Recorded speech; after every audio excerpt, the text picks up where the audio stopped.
for it to click up there.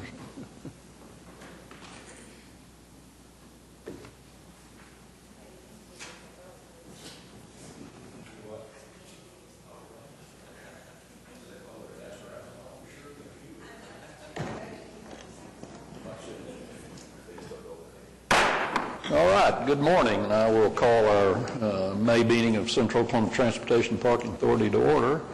Items from the chairman, since I have that leeway. Way to go, Thunder. All right. Minutes of our April 4th meeting. Are they okay? Any changes? Any questions? If not, I'd entertain a motion to approve. Second. All in favor? Opposed? Thank you. Consent docket. There are only 4 items on the consent docket. I don't know if the trustees have any questions or if Jason has any reason to make any comments on these items. They're pretty clear cut, and I guess our auditors, as I asked this morning, is the one we've used for, the city's used for. Move approval of the consent docket. All right. All in favor? Opposed? Thank you. Items for individual consideration. Item A is consideration of approval of airspace purchase agreement with 100 Main LLC for the development of the Century Center mixed-use redevelopment project. So, Jason, if you have a comment or two on that, be fine. Thank you, Mr. Chairman. Wiley Williams is here from the Municipal Counselor's Office, and he's going to brief us very quickly on this item. This is a little practice on this. Where else did we sell airspace, wasn't it? We've had a little practice, but this was a little more complicated because rather than creating the airspace rights, we had existing airspace rights through 6 different documents. And being able to go through all the affected documents and pick out what really applies to this situation and didn't was pretty complicated. But there are 4 documents there, as you see in the first section, if you have the agreement in front of you, that are referenced. And I tried to be sure that if we had responsibilities with the easements that was granted, that they shared in those responsibilities as they accepted them. And likewise, I also reserved for us in the portion that if they ever build above our garage, that we have access for ingress and egress to use their space in case we need it for our garage, for support. And it might be easier to bring something from the top and bring it down to a lower level. So I made sure that all that was protected and reserved to us as well. And other than that, it's just a kind of standard real estate transaction with the standard kind of terms. They'll be paying us $200,000 for those space.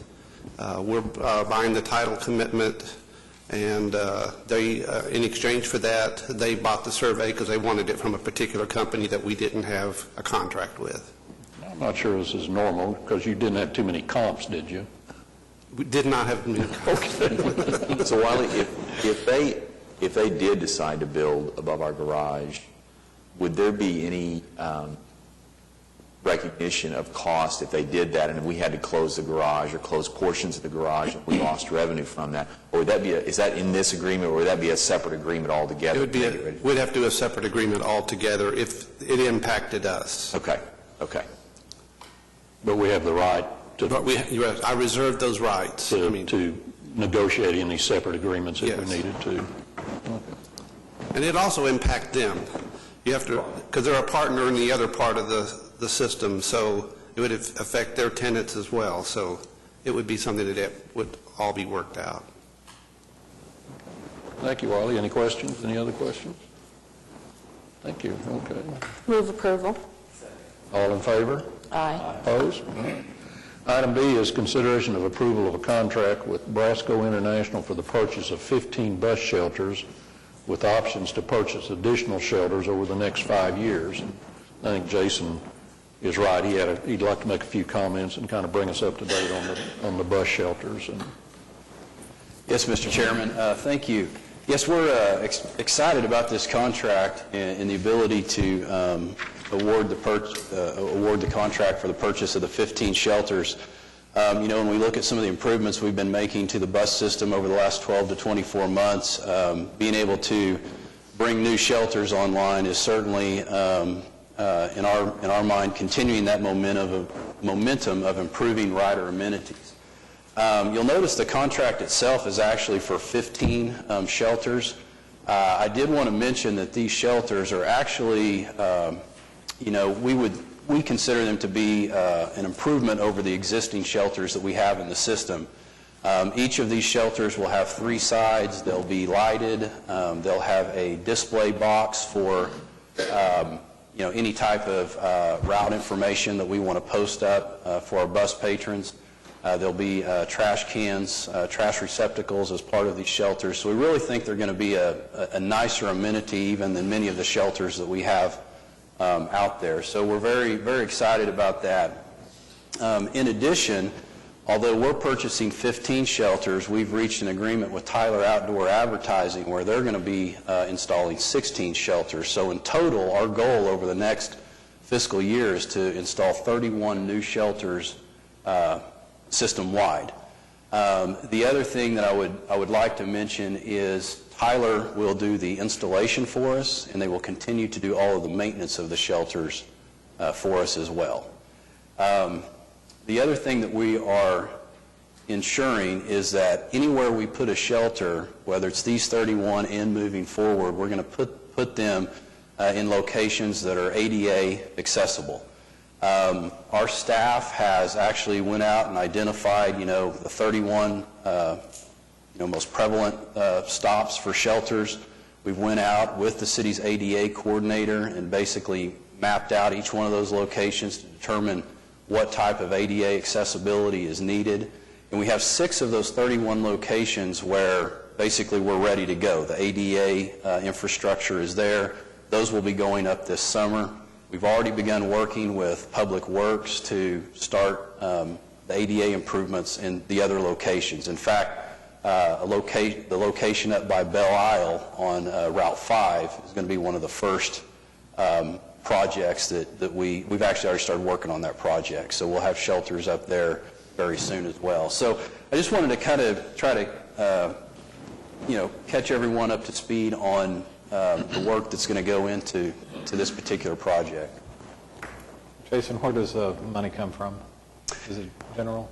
The shelters themselves, we are going to fund with federal grant. The 15 that Cotpa is purchasing will be grant funded. There'll be 20%. The ADA improvements we will be doing just from some of our general funds and reserves. Where there's an instance that a MAPS 3 sidewalk or a sidewalk that is part of the GEO bond projects, we're coordinating with Public Works to integrate those projects with our shelters as well. The other thing I would mention is you'll notice the bid for Brasco came in at $71.85 per shelter for that 5x8 standard size. That doesn't include the cost of a concrete pad, but that's roughly an additional $3,000. So that puts our shelter cost close to about $10,000. When we were looking at this project initially, we were thinking between 10 and 12, so we're pleased that it's kind of coming in on the lower end of that. So. And Jason, the Tyler shelters will match these. They'll be the same shelter. Yes, they will be Okay. the same shelter. Okay, so they'll be consistent across the Yes. system. Just one question. Tyler is the sole source of advertising for all the shelters? Yes, they are. That's part of their... Yes, we have an agreement with Tyler, and they do all the advertising on our shelters. And of course, in turn, they maintain them and they'll do the installation. Okay. No other questions? I have a motion to approve. Second. All in favor? Opposed? Thank you.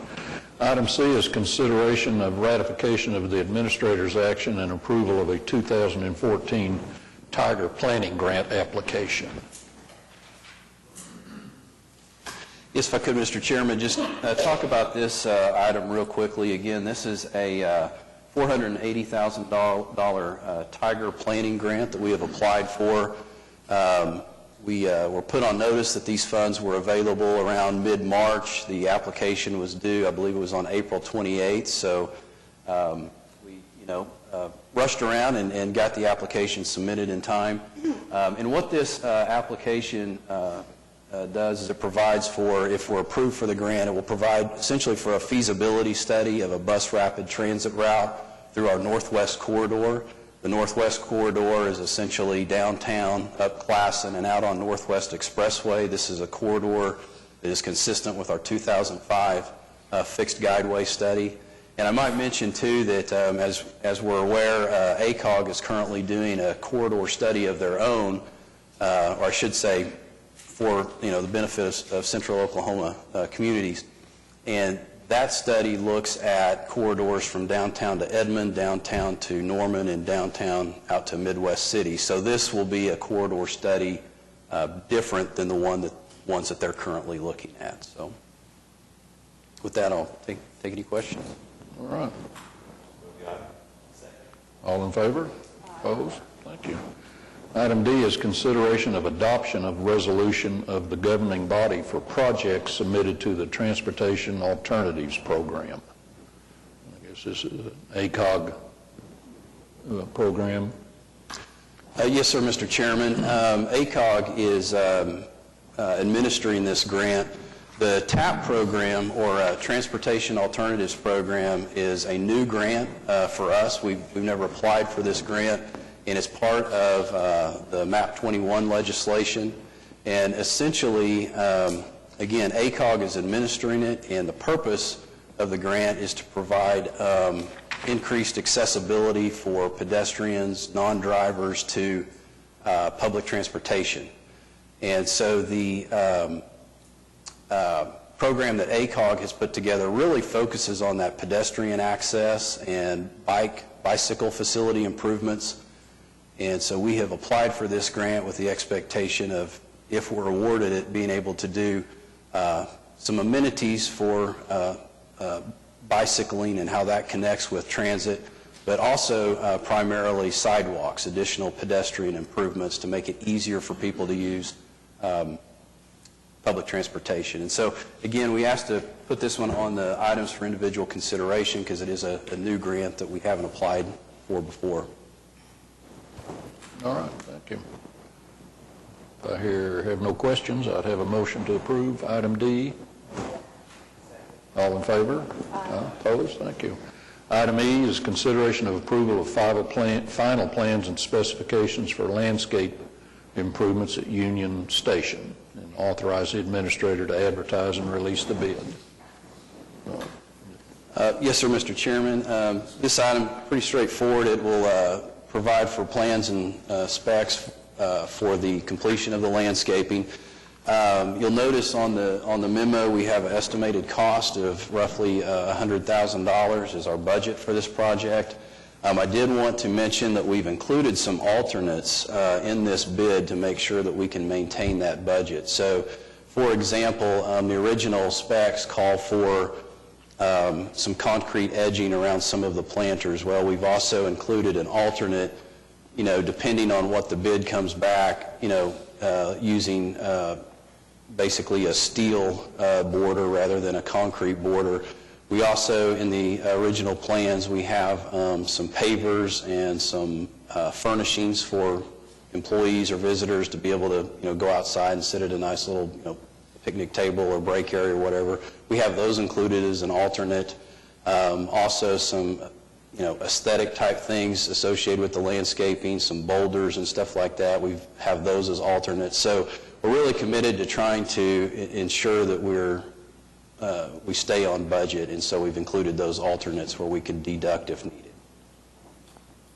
But your estimated cost, is the $100,000 just for the design?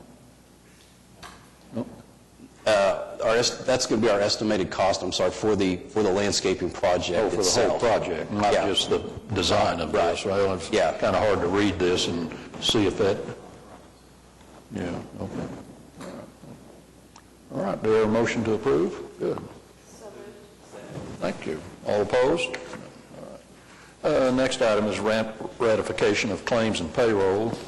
Unless any of the trustees have a question on a specific item, I'd have a motion to ratify. All in favor? Opposed? Thank you. Financial report, Jason, just if you'd like to make any comments, and And might make comment, as I asked before, how the budget process is going for the coming year for the trust, and just kind of bring us up to date on that, too. Sure. As far as the budget process goes, the city's budget, which, our general fund subsidy portion of our operation is included in that city budget, was presented to council on Tuesday, so the proposed budget is completed. With that proposed budget, we requested some additional funding to improve our paratransit operations, which was now rebranded as Embark Plus, and we've also requested some resources for improved maintenance at the transit center. So it does look like we're going to potentially be able to make some service level improvements in next year's budget. We'll be presenting that to City Council on May 20th. So getting very close on the budget process.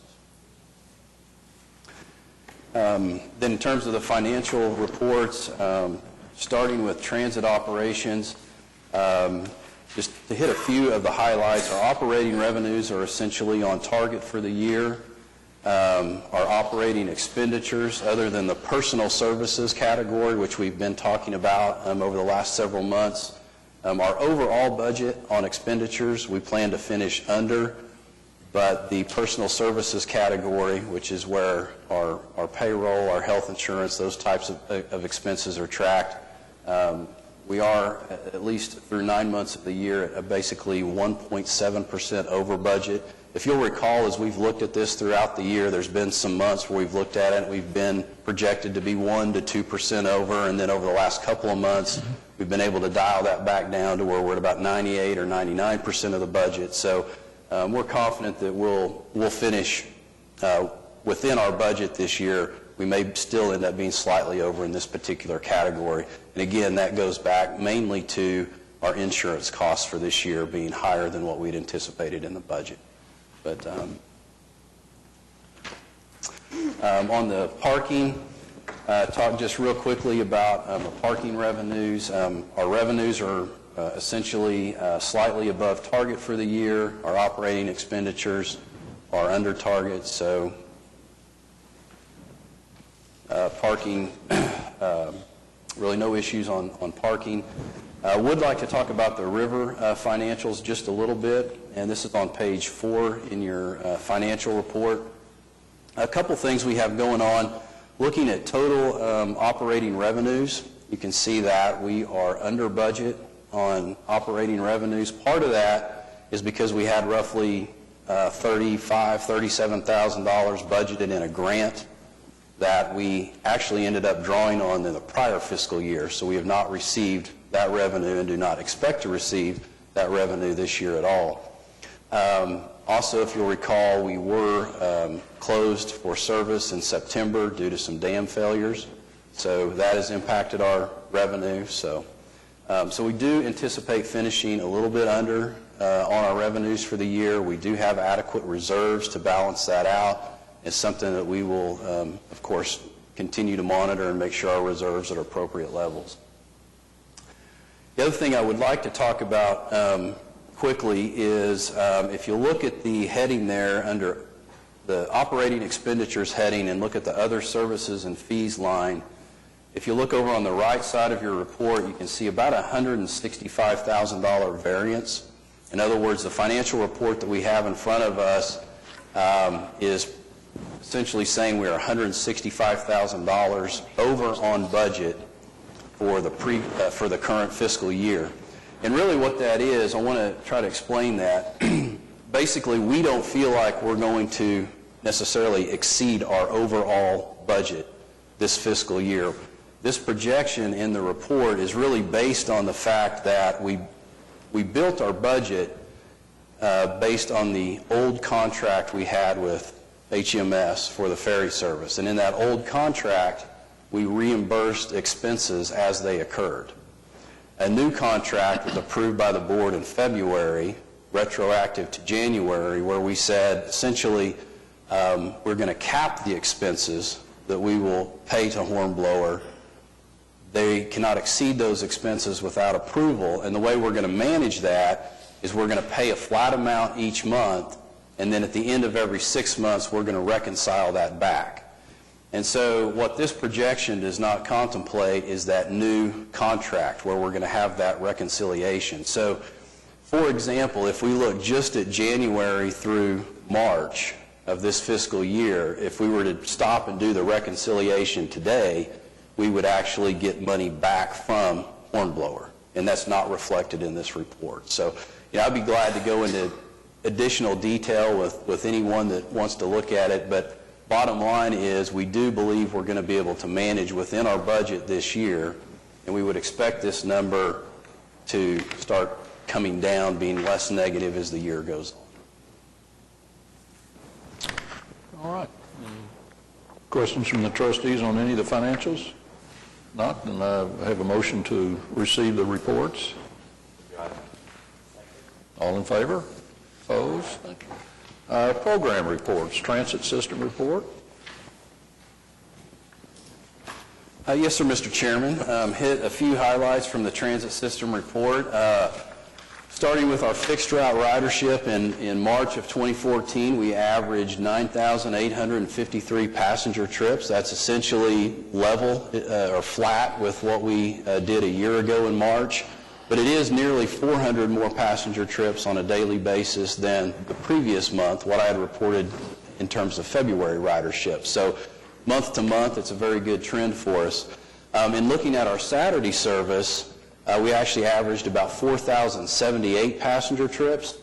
That compares to 4,477 a year ago. It actually kind of reverses the trend we've seen in Saturday service. The last 2 months, our Saturday service has actually exceeded prior year totals, and now we've kind of went back down. So, we're going to see where that goes. Hopefully we'll be able to get back to exceeding our Saturday service levels in this next month. Cumulative fixed route ridership through March is 2.1 million passenger trips. Again, that's relatively flat to where we were a year ago. Cumulative ridership for the entire system through March is close to 2.4 million passenger trips. Looking at our services that we provide for our elderly and disabled patrons, particularly what I'd like to talk about is our Metro Lift and our medical trips. Metro Lift, you'll notice we provided 33,625 trips through 9 months of this fiscal year. That's about a 6.3% increase, and it's consistent with what we've seen each year. We just continue to see more demand, and that's one of the reasons why we address paratransit in our budget, our upcoming budget this next year. Looking at medical trips, in our special services section, this is something we talked about last month. I just wanted to mention it again. Our medical trips that we provide are 1,645 year-to-date. That's about 440 more than what we provided last year, or a 36% increase. These medical trips are trips we provide to individuals that don't necessarily qualify for paratransit, but we are able to take them to medical appointments. And this is, essentially we have one person managing this program, so we're seeing, from that standpoint, a pretty significant demand on staff. On our Discovery, our Monday through Saturday, we averaged 261 passengers in March compared to 190 a year ago. And you'll notice looking at your chart 3, that the last 3 months have been very strong for the Discovery service, which is a very good thing for us. I wanted to finish up by talking a little bit about MetroLink. That's chart 4 in your transit system report. And as you'll notice, the ridership for this year as compared to last year has dropped off ever since really looking at August. And there's 2 things we have going on with our MetroLink service. I should actually call it Embark Link. That's what we have rebranded it to be. 2 things going on. One is, if you'll recall, MetroLink service is our deviated service, so we have some regular stops or time points where our buses serve a specific location at a certain time, but then between those regular stops, we try to do point deviation service, so people can call in and make an appointment and get picked up at their place of residence or their employer or whatever. What we were noticing is that we were really sacrificing some of those scheduled stops in terms of reliability because we were trying to squeeze a lot of those point-deviated stops in. So early on in the fiscal year, we had the discussion with our vendor to really try to adhere more to the schedule and only fit in those deviations as they would allow. So that really, we saw some loss in ridership looking at September through December, I think primarily because we cut back on some of that deviation. But then, if you'll notice in January, we've seen another dip in ridership. And if you'll recall, that's when our fare increase went into effect. And for the deviation or the curb-to-curb service that's provided by MetroLink, that fare went up to the same price that Embark Plus patrons pay, because it's essentially the same type of service. It's curb-to-curb, door-to-door. And so we really think that fare increase is what has impacted that ridership January through March. I'm mentioning this and giving you the background to let you know that we have been meeting with our provider for that MetroLink service, and we've been looking at all of our pickup and drop-off locations over the last 6 months and basically going through the process of reevaluating where those stops are, so that, for example, if we notice a certain area of town has a lot of deviated stops, maybe that's where we need to move our new time point to. So we are actively working with our provider for that service to try to make some changes and adjustments to the routes to try to reach out to those folks that might have been affected by the fare increase. With that, I'll be glad to answer any questions. Any question of Jason on the transit system report? All right, long-range plan. Larry? Well, good morning. Morning. Sunny day outside. It's always good to talk about long-range planning activities on a day like this. Jason covered that 2014 Tiger Grant application that Cotpa submitted, and basically we won't really know the results of that for 2 or 3 months, something like that. And what he says is the case. It's a sort of plan that would probably work well with what's going on with ACOG, with the Central OK Go. Just so you'll know, ACOG's planning process for the commuter corridors, looking at Oklahoma City to Edmond, actually has a couple of different options that would have transit going out Classen Boulevard and then sort of finding its way up to Edmond from about 63rd. And this 2014 Tiger Grant application is really basically that combination of Classen and the Northwest Expressway, really all the way out studying the area past Council Road, with the idea that in a rapid transit corridor, you'd have these stops maybe every half mile, maybe a little bit more frequent, say close to downtown, but not a lot of frequent stops. And the idea of rapid bus is that it could run in mixed traffic in a lot of areas of those 6-lane roadways, but in some places could conceivably be in its own special lane or guideway. And, there's so many ifs or possibilities. You really do need good consultant help to look at those types of features and to project ridership and look at the potential impact for land use. We'll probably know in a few months, but regardless of that, one of the good things about doing a grant application like this is you try to lean on your community partners to show some support. And, you always expect for ODOT, to send a letter of support or comment. It's their state highway right-of-way, so we're going to have to work closely with them someday on a project like that. But a lot of larger companies like Integris, like American Fidelity, also provided letters of support, good employers on the Northwest Expressway, as well as other partners we have. We had about 20 different letters of support. And that type of thing is good because it just helps kind of create more awareness of the project. So we'll see. We did a lot of Tiger planning work for the streetcar, and we were about one of 15 cities back then. We've got our fingers crossed, but it's a highly competitive process, and best we can say is we put together as good an application as we could. I actually missed this meeting last time because I was trying to go to a workshop to learn about this Transportation Alternatives Program grant from ACOG. And again, really glad that the board authorized that application, because if it's approved, that is definitely a way to make some improvements in and around bus stops. So we'll see what goes with that.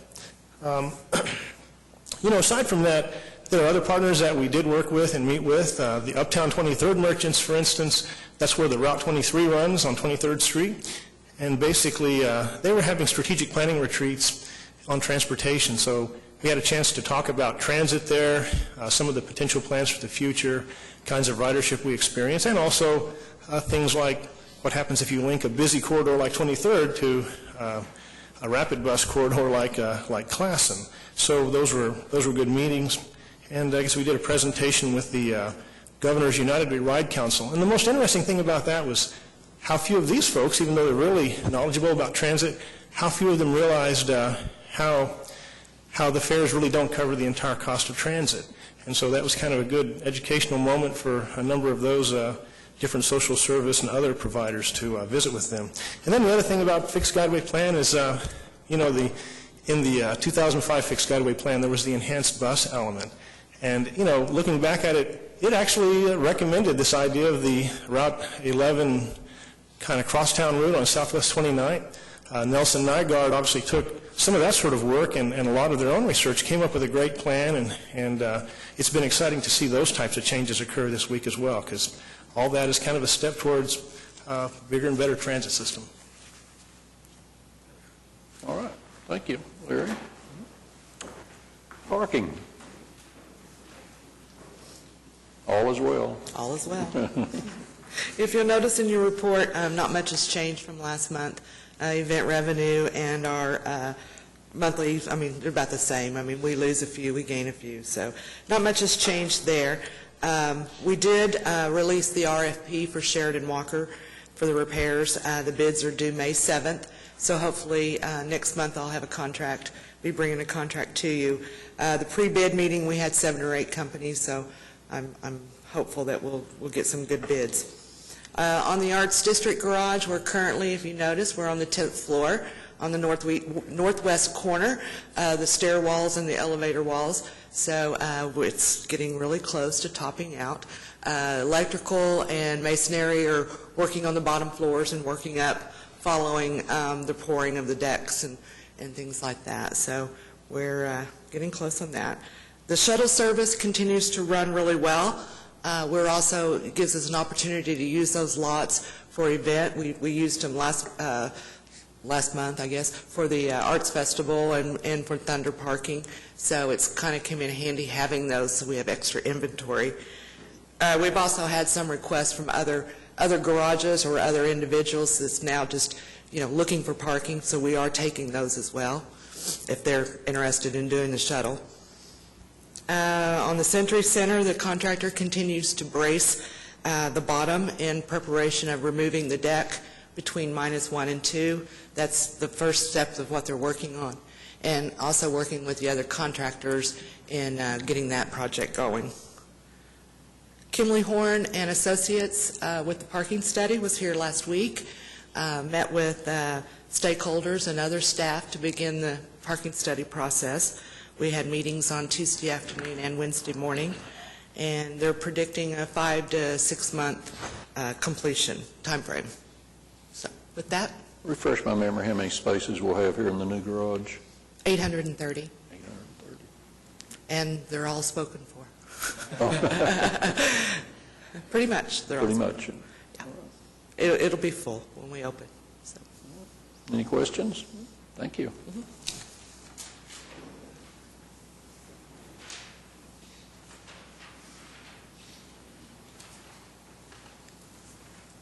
Have we added to this now technology? Or has that always been on there? That's Marketing, been added customer the last relations. few months. Oh, okay. Well, this last week has been, I would say most of our staff would say it's felt like about a month of work all in 1 week here, but it's gone very well in regards to how the customers are perceiving things. Naturally, there'll be some unhappy with route changes and some of the times, some of those types of things, and we're addressing those and trying to help them find alternatives as we become aware of them. But overall, we've had staff out on the buses riding around and helping answer questions and even asking a few. And the operators have done just a tremendous job of adapting, because it's a big change in their routine as well. And so I just would like to commend them for that. It's a big effort, and they've done a really great job with the change. We have most all of our materials out there. We have a system map, and I brought some today if you would like to have one, if you have not received one, just to give you a new overview of what our system looks like and where things are and where things are going. We are already identifying things that we'll probably tweak in all of these materials. It seems like anytime you press print, you notice something that you'd probably like to do a little differently, but after you run it also a couple of weeks, we learned that there are just natural things that we're going to have to address. Today we are meeting, right after this, we'll be meeting with the Emerson High School group right up the road here in handing out the passes for that pilot program. They have been using the service all week this week, and we have seen also an uptick in the number of field trip, transportation trips that we provide for the school system, and we're working on nailing down all of those numbers so that we can report those to you at this next board meeting. But we will be meeting with those students today and handing out those passes. We've already worked with them almost on a weekly basis since January in helping them and identifying students who'd be just prime candidates for the service over using their yellow bus service. And we also launched this month our Ozone Awareness Days. And so on the third Friday free, we'll start May 16th, and then June 20th, July 18th, August 15th, and then September 19th.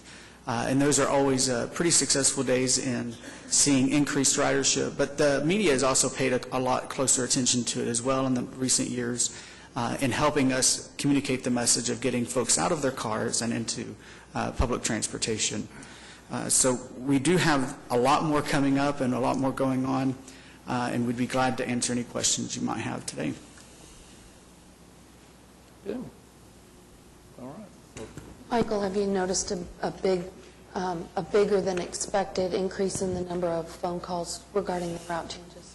Yes. Bigger than expected. Yes, I know you more than expected. doubled our daily phone call intake. So we were already at the point where we were receiving more calls than we could manage, but we've got folks working overtime and helping to try to alleviate as many of those as possible.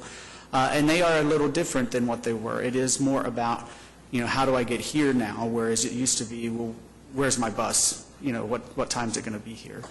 So we do see that already trailing off some, but we'll continue to see that probably go back up next week, just because the weekend tends to create a gap in our memory, and we forget some things, and they'll call again and ask the same question.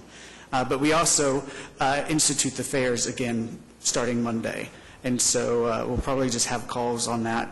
Is it free? But yes, this week we did see a large uptick in those calls. But they are able to get that information online. Yes, ma'am. So is it obvious that they're using that, the online technology, or do they still rather call you? Actually, we've seen a lot of activity on our website. Also, our social media has played a big role in communicating with the customers, and also their ability to ask questions, get trip planning assistance through the social media. And then also that new customer relations management tool that we launched a couple of months ago has an iPhone app and an Android app in which you can submit questions through it at any time. It's called Embark Connect, and it allows you to submit issues or questions and complaints if you want, and it'll geolocate exactly where it is so we can pinpoint issues in that regard. But it also directs them to the new online mobile tools, such as there's a destination planner, so that you can, it's not the trip planner, but you can just type in an address and it'll tell you what stops are around that address. The journey planner right now is expected to launch by the end of this month. Right now what we're waiting on is Google, because everything relies on the engine that they created in their trip planning. And so they have all of our data now, and we're just waiting on them to release that to the public. And the phone would direct them to this. Absolutely. Michael, I did try the destination planner on Monday night, and it didn't work on my phone. So Okay. Okay, well, we just take a look at that and see what didn't work exactly. We've been testing it, and it's been working successfully with us, and we've been at the transit center. It does operate off of Google Places, and so we're working with Google right now to pare down the selection of choices that you have, because right now if you typed in Walmart, it'll list, it could list a Walmart even in Indiana and not in Oklahoma City. I typed in City Hall. I'm sorry? I typed in City Hall. City Hall, and so we're still working with them to pare those down to just a specific region and area. They're such a large corporation, it's really hard to get on the top of their priority list on things, but it has been working. It just takes a little more effort than we'd like for it to, but we expect to be able to accomplish that over the next few weeks. That's what they've told us, that they'll help us get it fixed. Any questions? Michael, thank you. Right. And our river cruises. Good morning. Morning. Well, tomorrow from 2 to 6 p.m. is our season preview party. Hope you will all be there. We have pre-sold 116 T-shirts for the event, and we had about 250 people last year, so we think it'll probably be closer to 350 to 400 this year. We also had a press release go out, which was picked up by quite a few places. I Googled it this morning and saw that the Gazette picked it up, and a few of the social clubs have picked it up, so we're looking at a pretty good turnout for that tomorrow, and hope to see you all there. April was a tough month. Hopefully it was the last time we had to shut down for dam repairs this season. Crossing our fingers, knocking on wood. We were shut down for a week while they completed some repairs to the May Dam. And we then resumed service on April 18th. As was expected, it's very difficult to then build back up service after you've had a published cancellation. But beginning next Wednesday, we'll start service to Meridian. Now, out at Meridian, we connect, of course, with the hotels out there, and we've had a tremendous amount of interest from particularly some of the new hotels out there. One of the hotels has a giant map in their lobby, and they've located all of our landings on their lobby wall. They've expressed interest in getting people to the Adventure District or the Adventure Sports activities down in the Boathouse District. So we're working very closely with them to coordinate some trips for their people who are staying there. And then the final hotel, which will be opening next year, is another extended stay hotel. So there's another opportunity to get some families moved into the Bricktown area or the Adventure Sport area of the Boathouse District. So we see lots of growth coming on the horizon. We're just trying to tread through the mud till we get there and hoping our dams hold up. This month starts the History Comes Alive. I don't know if you all watch Rise and Shine on Channel 4, but we were featured there this past Tuesday. One of our historical reenactors was there and lassoed the interviewer. It was very entertaining. Talked a lot about our season preview party that's coming up tomorrow, and then we have a possibility of some more television interviews next week to promote our service and to promote some of our May activities. If you were looking forward to Mother's Day Cruise, I'm sorry to tell you it is sold out. We have 3 boats sold out for the Mother's Day Cruise, and sales on our other specialty cruises are very aggressive, and we're feeling very fortunate to get some exposure and get some good activity going there. And with that, I'll be happy to address any questions. Hopefully we'll have a great season, and the dams and the locks will continue to be functional. And Yes. all right, thank you. Thank you. Do I hear a motion to receive our program reports? All in favor? Opposed? Any items from the trustees?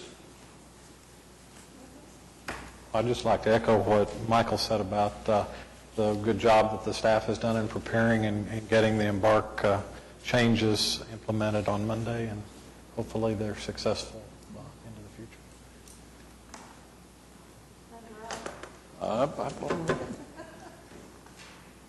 David, question for you, please. awareness of city council for transit still is kind of progressing and as high as it's always been, and I think so. I think I would say this: even if the amount of comments begin to decline, I don't think it's a matter of a loss of interest.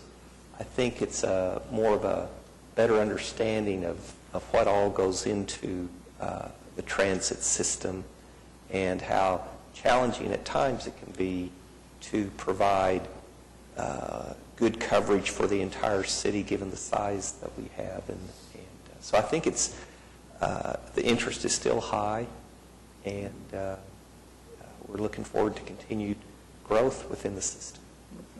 thank you.